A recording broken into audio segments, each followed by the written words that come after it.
Hi guys, நீங்கள் கேட்டுட்டு இருந்த மாதிரியே எலக்ட்ரிக் எக் பாய்லரில் டிஃப்ரெண்ட்டான எக் போச் எப்படி செய்யுதுன்னு சொல்லி பார்க்கலாமா?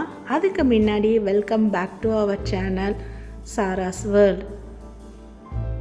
இந்த எலக்ட்ரிக் எக் போச் பார்த்திங்கன்னா, நம்ம பசங்க எங்கேயாவது தங்கி ஹாஸ்டலில் படிச்சுட்டோ இல்லை வேலை பார்த்துட்டோ இருந்தால் அவங்க குயிக்காக ஈஸியாக ஹெல்த்தியானதான் நம்மளே செஞ்சு சாப்பிட்லாம்.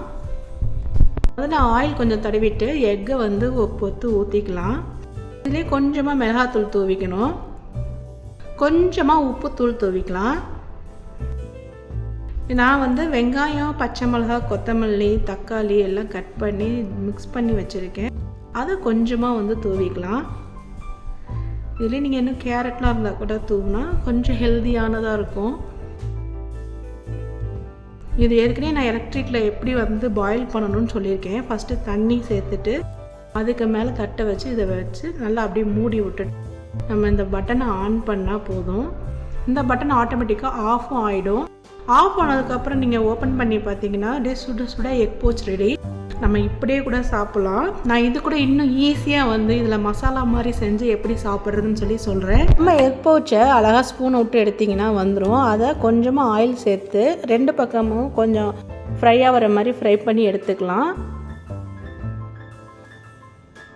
ஃப்ரை பண்ணாமையே செய்யலாம். ஃப்ரை பண்ணால் கொஞ்சம் கிறிஸ்பியாக இருக்கும்.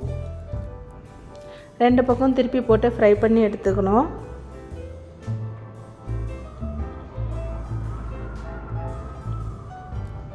ரெண்டு பக்கம் திருப்பி போட்டு எடுத்ததுக்கப்புறம் கொஞ்சமாக பெரிய வெங்காயம் கட் பண்ணி சேர்த்துக்கிட்டு இது வணங்கினோன்னே பச்சை மிளகா ஒன்று, தக்காளி ஒன்று கட் பண்ணி சேர்த்துக்கலாம். இது சேர்ந்து கொஞ்சம் வதங்கினதுக்கப்புறம் நம்ம கொஞ்சம் மிளகாத்தூள், மஞ்சத்தூள், உப்பு சேர்த்துக்க வேண்டியதான். காரத்துக்கு தகுந்த மாதிரி மிளகாத்தூள் சேர்த்துக்கோங்க. ஒரு ஸ்பூன் சேர்த்தா போதும். நான் 1.5 ஸ்பூன் சேர்த்துருக்கேன். கொஞ்சமாக கரம் மசால் தூள் சேர்த்து நல்லா வதக்கிட்டு இதில் கொஞ்சமாக தண்ணி சேர்த்துக்கணும்.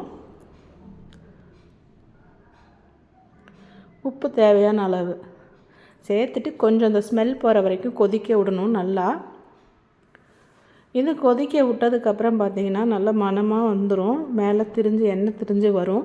இதுக்கப்புறம் ஃப்ரெஷ் க்ரீமு, இந்த ஃப்ரெஷ் க்ரீம் இருந்தால் போடலாம். இது ஆப்ஷனல் தான். நான் எதுக்கு சேர்க்குறேன்னா கொஞ்சம் கிரேவியாக வரும், இல்லைன்னாலும் பரவாயில்ல. இப்போ முட்டை ஆட் பண்ணிட வேண்டியது தான். முட்டை ஆட் பண்ணி நல்லா மசாலா திரிஞ்சு நல்லா ட்ரை ஆகி வர வரைக்கும் வேக விட்டால் போதும். இது 5 மினிட்ஸ் குக் பண்ணி எடுத்தால் எக் போச் ரெடி. இந்த நம்ம சப்பாத்தி, இட்லி, தோசை எல்லாத்துக்குமே சைடிஷாக வச்சுக்கலாம்.